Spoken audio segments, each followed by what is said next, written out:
Yes, I agree with all of you. This is not the land down under. This is Belgium. In fact, it should be noted that Japanese competitors, they grew because of SUVs. They expanded because of SUVs.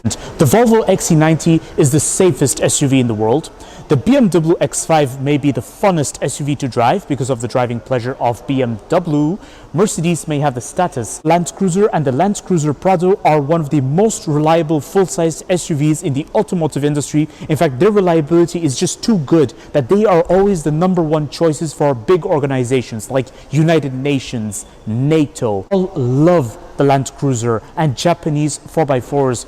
They are quite old school. So this is why they are super reliable, because they don't have too many modern gadgets. So there's so little that will go wrong. But at the same time, if driving pleasure is what you're looking for, this isn't the ideal choice. For some reason, to this day, the Toyota Land Cruiser Prado does not have hybrid technology. I have no idea why. This is something that really surprises me, because every competitor, like the Volvo XC90, the BMW X5, every premium manufacturer, everybody has come up with hybrid technology. Even Jeep Grand Cherokee is going to introduce a hybrid technology. So why is Toyota lagging behind in this regard? Why haven't they done anything about a hybrid technology, despite having one of the most reliable hybrid technology, which they started since the 90s? Toyota was one of the first manufacturers to introduce a reliable hybrid technology, a hybrid system. So why haven't they done anything about it for the Land Cruiser? This is something that remains a very big mystery to me. This Toyota Land Cruiser Prado costs 56,000 euros. Is it good value for money or not? We're going to find out in a moment, everyone. Let's get down with this review right now. One thing I really like is the 6 spokes wheels right here. It looks really cool, and this is a really strong sign of identity for Toyota especially. As we approach this angle, I've noticed there's a very strong sign of identity. This sort of design is a very strong reference to ancient Land Cruiser models since the 1990s. They always had this sort of design. The thing to remark about this Toyota Land Cruiser Prado is that it has a seemingly boxy style to it, a boxy design, whereas European competitors tend to have a more round edge design for aerodynamics and everything. Now from this angle, the Toyota Land Cruiser Prado does look very rugged. One thing I always liked about the Japanese 4x4s is how rugged they looked with the muscle on the side, guys. I mean, look at this. And especially as you approach the rear, the extra muscle right there on the side. Now, it's really interesting. When it comes to the design of the Land Cruiser Prado, it should be noted that Japanese 4x4s, they never really had their own identity. They tend to have drawn too much inspiration from American competitors. So that's why when you look at this Toyota Land Cruiser Prado from certain angles, it appears to have a touch of American influence. Now here is the exciting part, the interior of the Toyota Land Cruiser Prado. Now, good thing there's a step, guys, so I can easily climb in. Usually I don't use the steps that much, but if I need help, I can use this handle or this handle right here. This is very convenient. Toyota was very thoughtful about this. Make no mistakes, guys, this is a true off-roader. For standards of the 2020s, and given that we're 2023, and given that this is 56,000 euros, it's hard to question some things, guys, because every manufacturer would have something to specialize in. It seems like for this interior, Toyota has tried to be built to last about it, all right? So this is the concept. Now, when I sit in this interior, it's got this very strong Toyota vibe about it, all right? The infotainment area looks very Toyota-ish. The steering wheel looks very nice. In fact, the steering wheel looks significantly bigger than what I've seen in other Toyota models. Like if you're looking for style, forget it. You're not going to get any style here, guys.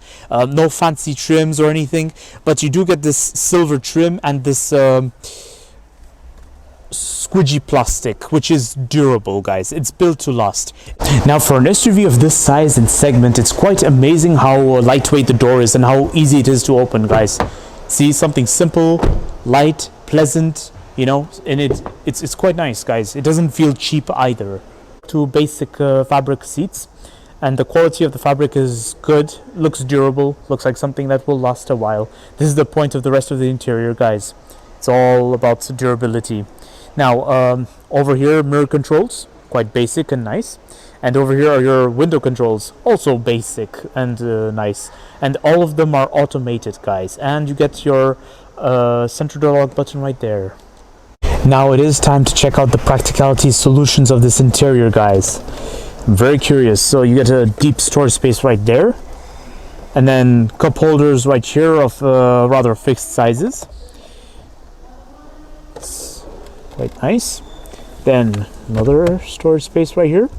Glove box again. It's quite nice. In fact, it's good for its segment. And the center console storage is where the magic is, guys. I mean, that is the biggest center console storage I've ever seen for its price and segment. Really good. I'm impressed.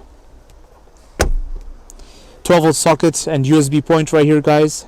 Now over here, the door bins, they can fit a big water bottle, and they can also fit more things in there. This is nicely used space, guys. And what I always liked about Japanese 4x4s is this.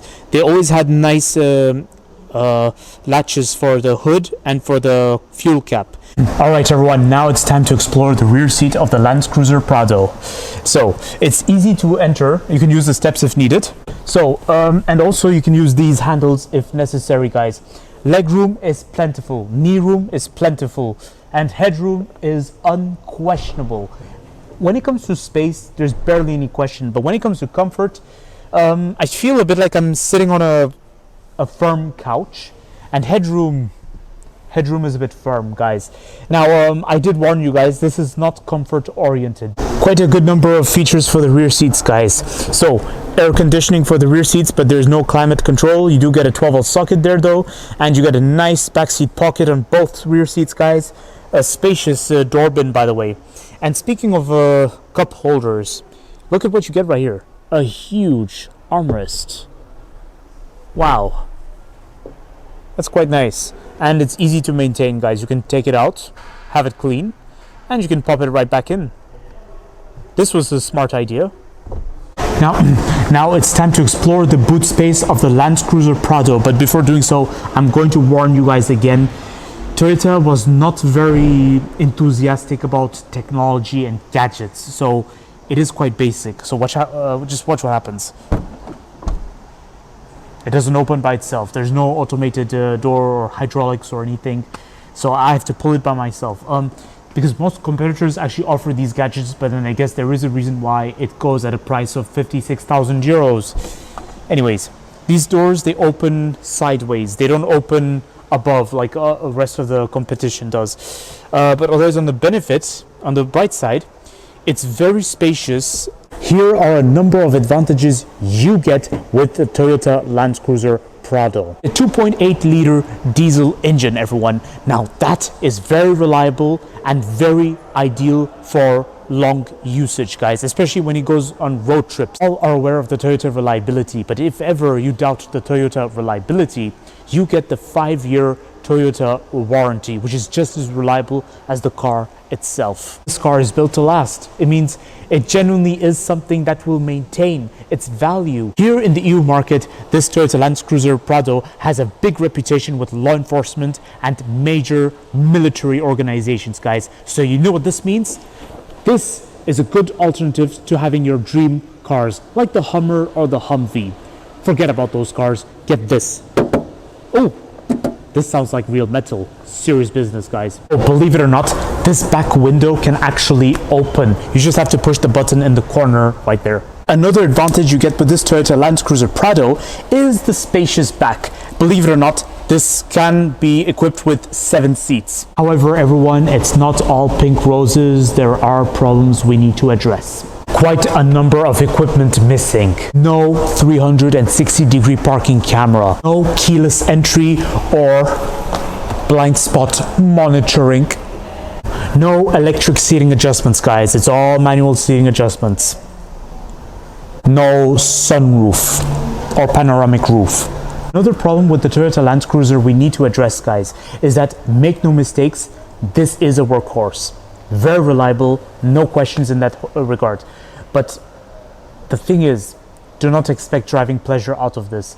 This is why the Land Cruiser has been decreasing in the EU market, because there was a time the Land Cruiser dominated the Belgian roads. Here's my conclusion of the Toyota Land Cruiser Prado, everyone. I have to say that the Toyota Land Cruiser Prado is one of the most interesting full-sized SUVs of today's generation, primarily because this is still one of the only full-sized SUVs in the European market, here in Belgium, that's not got a hybrid technology to it, guys. It still offers a good old diesel engine. It has its advantages, but then it also has big disadvantages.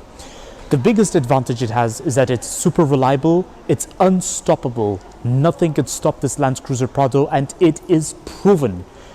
But the biggest disadvantage it has is the fuel economy and also the lack of equipment on board. Leaves us to the big question. For a price of 56,000 euros, is the Toyota Land Cruiser Prado good value for money or not? You know what, everyone? I have to say that this Toyota Land Cruiser Prado is okay value for money, and here's the reason why. It's become painfully obvious that Toyota has begun to lose interest in the Land Cruiser Prado in the EU market, or at least they haven't really been doing anything about it. They haven't really tweaked it one bit since the mid-2010s.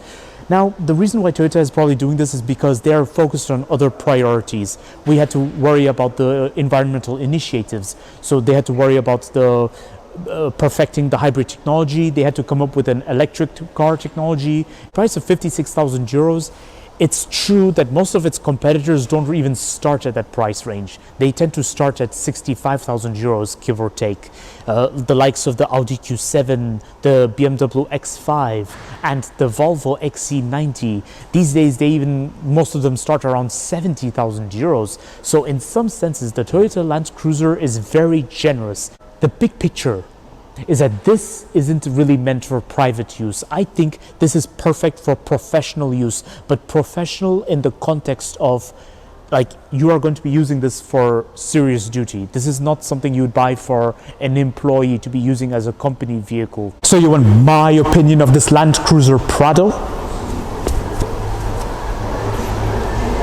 Oh, I love it. I love this Toyota Land Cruiser Prado, guys. The Toyota Land Cruiser Prado is one of the most interesting 4x4s of today, and it's something really interesting because Toyota has stuck to one thing for a very, very long time, which explains its unquestionable reliability.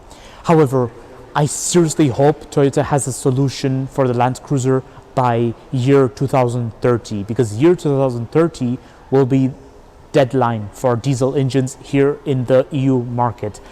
This means Toyota basically won't be able to sell the Land Cruiser here in the EU market, here in Belgium. So I hope Toyota has something ready for the Land Cruiser. So don't forget to like, comment, and subscribe, and stay tuned for more videos that are on the run, everyone. And I have a question to ask all of you. Do you guys like the Toyota Land Cruiser, or do you all believe that the Land Cruiser is starting to show its age? I sure think it's showing its age, and I seriously think it really needs some tweaks.